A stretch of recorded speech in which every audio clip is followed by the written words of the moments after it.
साहिब जिंदगी बेहतर करो। अभी शादी को चंद दिन गुजरते हैं कि घर के अंदर तमाशे शुरू हो जाते हैं। सास बहू को देखने तैयार नहीं, बहू सास को देखने के लिए तैयार नहीं। वो कहती है या तो तू रहेगी घर में या मैं रहूंगी। वो उसको छोड़ने तैयार नहीं, वो उसको ले जाने के लिए तैयार नहीं। मेहरबानी करो, जिंदगी के हालात बेहतर करो, अपने और मियाँ बीवी के दरमियान अच्छे रिश्ते कायम करो। मैं कहता हूँ हर दिन लड़कों को डांटा गया, लेकिन आज लड़कों के माँ बाप से भी कुछ बातें करना चाहता हूँ। ये मेरी बात पूरी दुनिया सुने और पूरी दुनिया मेरी बात पे गौर भी करे। मैं कहना चाहता हूँ सारी खताएं लड़कों की नहीं हुआ करती हैं, कभी कभी माँ बाप की भी खताएं हुआ करती हैं जो बच्चों की जिंदगी का जीना हराम कर दिया करते हैं। मेहरबानी करो, कभी सोचा भी करो। माँ कहती है तेरी बीवी इतनी खराब है, बीवी कहती है तुम्हारी माँ खराब है। अब वो बीच में चक्की के दो पार्टों के बीच में खड़ा है। अगर माँ की हिमायत करता है तो बीवी के खिलाफ जा रहा है, अगर बीवी की हिमायत करता है तो फिर माँ के खिलाफ जा रहा है। मेहरबानी करो, बेटों को इन दोराहों पे ला के खड़ा न किया करो,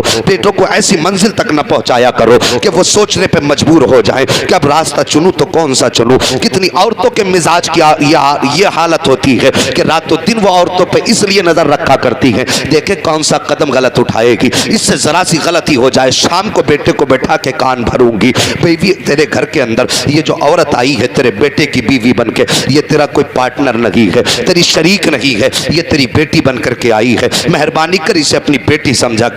अपनी बेटी दिन में 10 बार अगर गलत काम कर दे तो डांट के छोड़ दिया करती है, कुछ नहीं कहा करती है। कभी कभी बेटी को नजरअंदाज कर दिया जाता है, लेकिन बहू अगर जिंदगी में एक गलत काम कर दे या उसका कोई काम ऐसा हो जाए जो औरत की सास की और ससुर के मिजाज के खिलाफ हो तो उसको ऐसे उठाया जाता है जैसे किसी आतंकवादी ने घर में हमला कर दिया हो। पूरा मिजाज बनाया जाता है। शाम को लड़के को बैठा के कहा जाता है बेटे तुम्हें क्या बताएं, अब तो चुप रहना ही बेहतर लगता है, हमारी तो कोई सुनने को तैयार ही नहीं है, अब हम क्या करें भैया। ये कह के बेटे का पहले मिजाज गर्म किया जाता है। इधर बेटे के तेवर चढ़ने शुरू होते हैं। कहता माँ हुआ क्या है, कहा बेटे क्या कहें, अगर कहें तो बस वही बात कई बात पर आई हो जाती है। ये कह के और आग लगाई जाती है। जब बेटा पूरे जलाल में आता है, माँ बताओगी या बोलती ही रहोगी। कहा बेटे तुम्हें क्या बताएं, आज मैंने देखा कि तेरी बीवी ने कप उठाया और यूं पटक दिया कि ये यहाँ क्यों पड़ा है। ए बेटे कितनी मेहनत से तू कमा के लाया था, कितनी मेहनत से तूने इस कप को खरीदा था। ये कह के उसके खिलाफ आग भड़काई जाती है। और साहिब फिर शौहर के तेवर भी देखो, अब तो यहाँ सच जानने की जरूरत भी नहीं है, तहकीक की भी जरूरत नहीं है। उठा और जाके औरत के तमाचा लगाया। वो कहती मेरी बात तो सुनिए। कहा सुनना क्या है, जो सुनना था मैं माँ से पूछ के आ चुका हूँ। और यार जरा जहन पर भी दबाव डाला करो, थोड़ा सा ख्याल किया करो। माँ ने जो कह दिया है उठ के गए जाके तमाचे लगा दिए। हाँ हाँ साहिब मैंने ये शेर भी बार बार सुना है, और ये सिर्फ हजरत नहीं बल्कि अक्सर कहा करते हैं तलाक देना उसे इसलिए जरूरी था, वो बूढ़ी माँ थी। हाँ कैसे,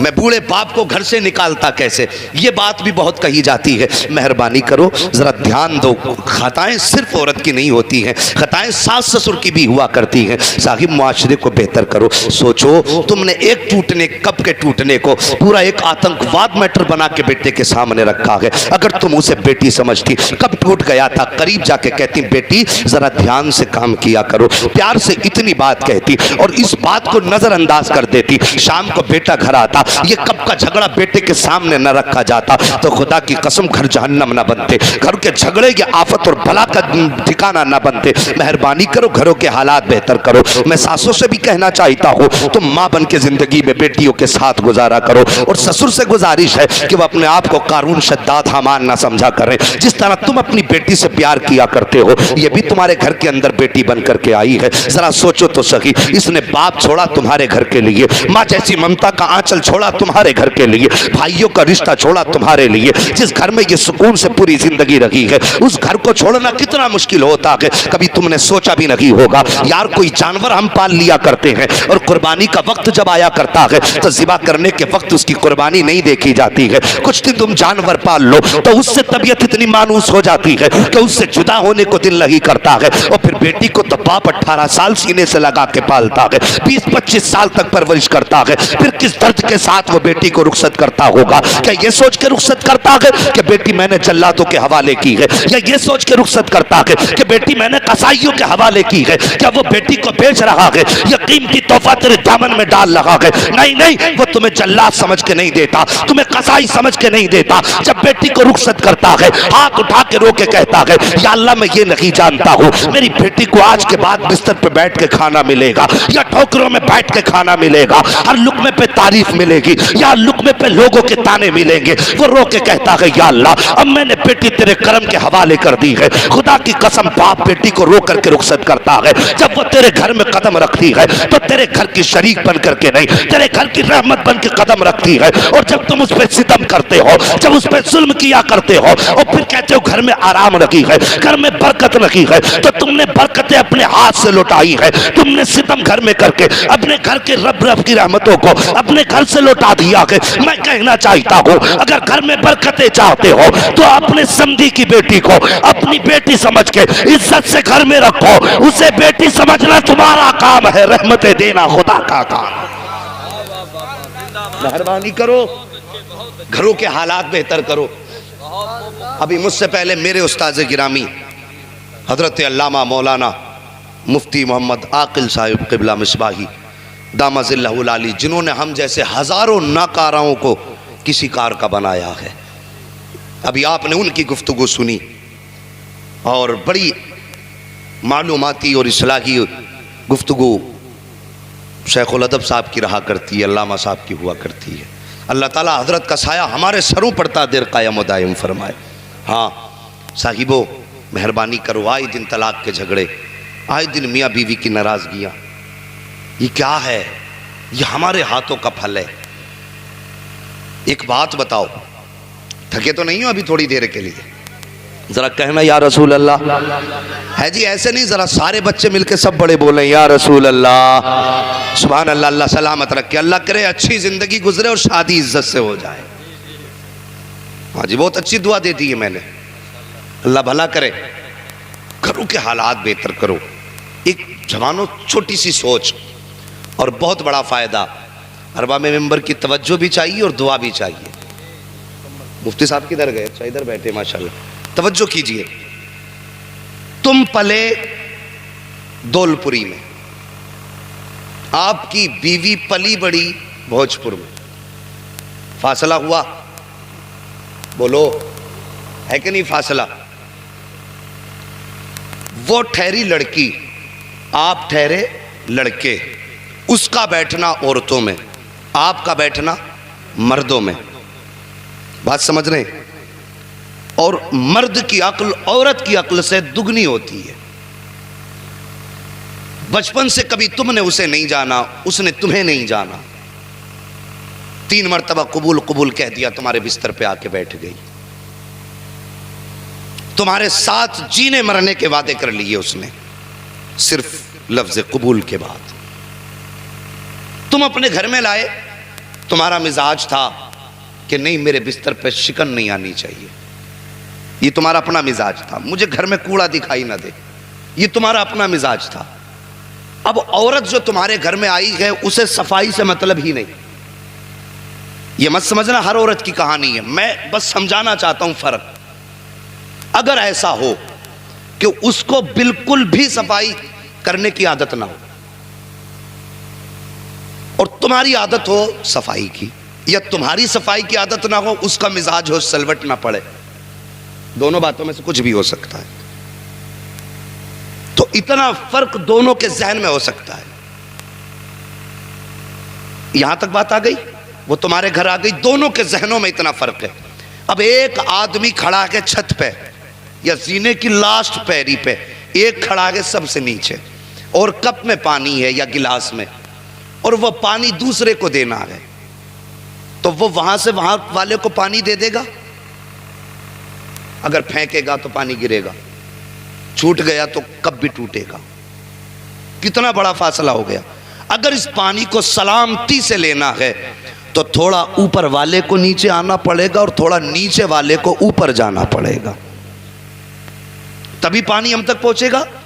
तो अगर जो तुम्हारे घर के अंदर औरत आई है, ज़रूरी नहीं कि तुम्हारे मिजाज के मुताबिक हो, ज़रूरी नहीं कि जो तुम सोचते हो वही वो सोचती है। तुम्हारा ब्लड ग्रुप अलग है, तुम्हारी पैदाइश अलग है, उसकी पैदाइश अलग है, तुम्हारी ज़िंदगी के उसूल अलग हैं, उसके अलग हैं। अगर मिजाज नहीं बनना है, तुम सख्त मिजाज हो तो थोड़ा अपने मिजाज से नीचे उतरिए, फिर थोड़ा सा उसको मिजाज में ऊपर लाइए। जब दोनों ज़िंदगी के करीब एक साथ खड़े हो जाएंगे तो समझो ये जिंदगी की गाड़ी के दो पहिए बने हैं। जब दोनों पहिए बराबर होंगे तब गाड़ी जिंदगी की चला करती है। वरना साहिब हमने कभी नहीं देखा है कि मारुति वैन में किसी ने ट्रैक्टर का पहिया डाल दिया हो, या ट्रैक्टर के पिछले पहिए में किसी ने स्कॉर्पियो का पहिया डाल के ट्रैक्टर चलाया हो। गाड़ी तभी सही चला करती है जब गाड़ी के दोनों पहिए बेहतर होते हैं।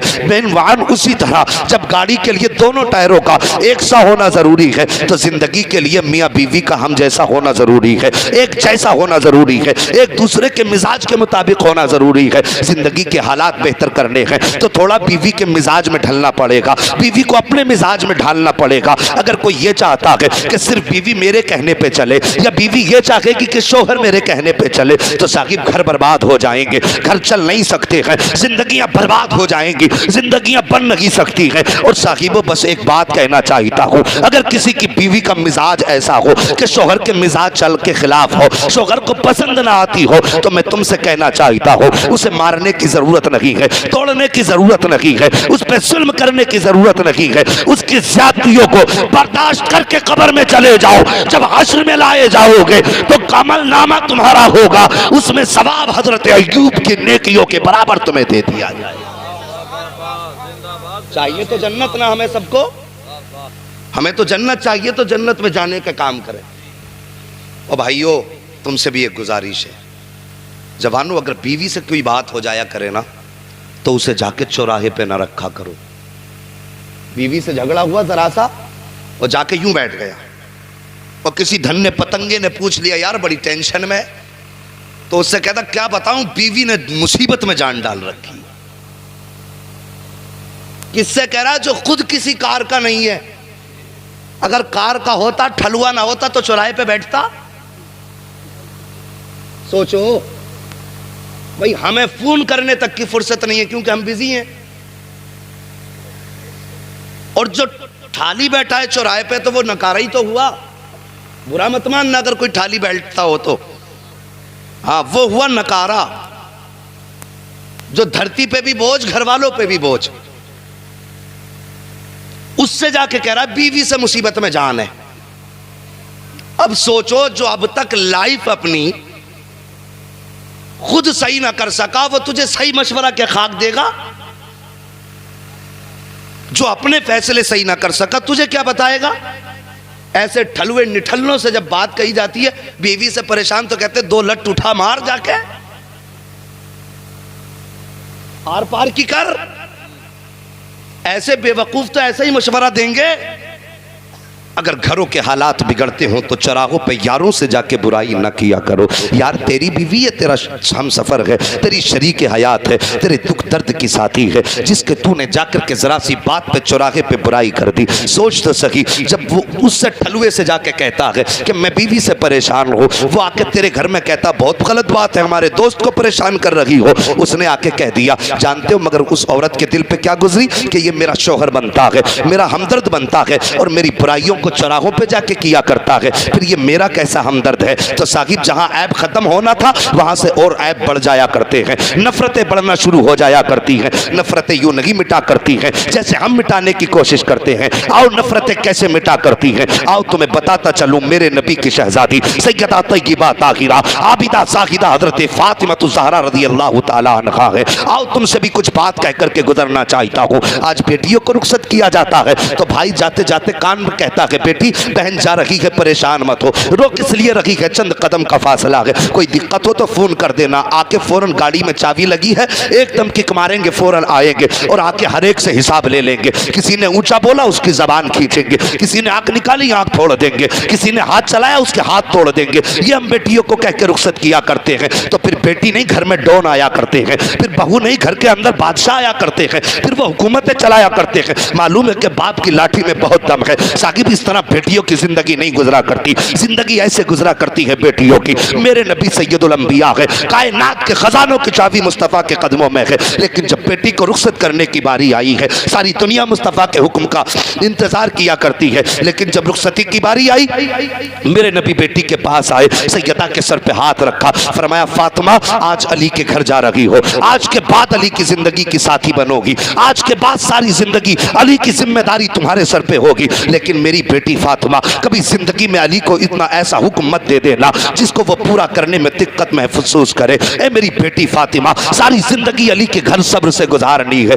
किसी से जाकर के अली के घर का शिकवा मत कर देना, कभी शिकायत मत कर देना। सैयदुल अंबिया ने यह कह के बेटी को रुखसत किया है। हाँ हाँ साहिब, फिर जिंदगी का वो पहलू भी आया, तारीख ने फिर वर्क पलटे हैं। एक दिन हजरत फातिमा ज़हरा और मौला अली रज़ी अल्लाह तआला अन्हु की आपस में किसी बात पे नाराजी हुई, अनबन हुई। हजरत अली उठे, घर से बाहर चले जाते हैं। जैसे घर से बाहर गए, नबी की बेटी परेशान हो गई कि मेरे सरताज नाराज होकर चले गए हैं, मेरे शौहर नाराज हो गए हैं। ये सोच करके आप परेशान हैं, आंख में आंसू हैं। अचानक सैयदुल अंबिया तशरीफ लाए, मेरे नबी बेटी के घर आए हैं। बेटी का उतरा हुआ चेहरा देखा, फरमाते फातिमा चेहरे पे उदासी कैसे है, क्यों परेशान हो? कहती है या रसूल अल्लाह, अभी जरा सी बात पर अली से नाराजी हो गई है, अली घर से बाहर चले गए हैं, जरा तलाश तो करके लाइए। मेरे नबी फौरन निकले और वहां गए जहां पे मौला अली खड़े थे। गए और हजरत अली का हाथ थामा, फरमाया आओ अली। इतना कहा था, अली चल रहे हैं साथ में। फिर हजरत फातिमा ज़हरा की चौखट आई, नबी ने घर में कदम रखा, हजरत फातिमा ज़हरा सामने खड़ी है। हाँ हाँ तुम जमींदार हो गए अपने लिए,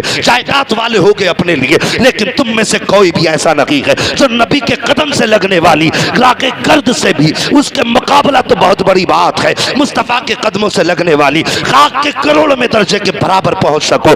उनकी जिंदगी देखो और उनको बेटी का जिंदगी, उन जीवन उन्होंने कैसे सुधारा है, जरा गौर करना प्यारे। आए हैं सैयदा फातिमा सामने खड़ी है, हजरत अली को पास में खड़ा किया है और उसके बाद मेरे नबी बेटी से मुखातब हुए, इरशाद फरमाते हैं ए फातिमा तुम क्या समझती हो कि अली को नाराज करके तुम मेरे घर आओगी? तो याद रखना फातिमा, अगर तुम इस हाल में मेरे घर आई कि अली तुमसे नाराज हुए तो ये याद रखना रोटी तो तुम्हें मिल जाएगी, लेकिन बाप का चेहरा देखना नसीब नहीं होगा। अगर तुम इस हाल में इंतकाल कर गई कि अली तुमसे नाराज है तो याद रखना कि जनाजे में दुनिया शामिल होगी, लेकिन तुम्हारा बाप तुम्हारे जनाजे में शामिल नहीं होगा। अल्लाह अकबर, ये शोहर की फरमाबरदारी है। नबी फरमाते हैं फातिमा याद रखना, अगर इस हाल में तुम्हारा इंतकाल हुआ कि अली तुमसे नाराज है तो नमाज जनाजा नहीं पढ़ूंगा। इतनी बड़ी बात नबी ने कही है और उसके बाद मेरे नबी ने फिर रुख किया कि हजरत अली की तरफ। अल्लाह अकबर, अब बाप बन के नबी हजरत अली से क्या फरमाते हैं? आका फरमाते हैं ए अली, ये मेरी फातिमा है, सारी जिंदगी माँ के बगैर जिंदगी गुजारी है। ए अली, मैं भी इसको वक्त न दे पाया,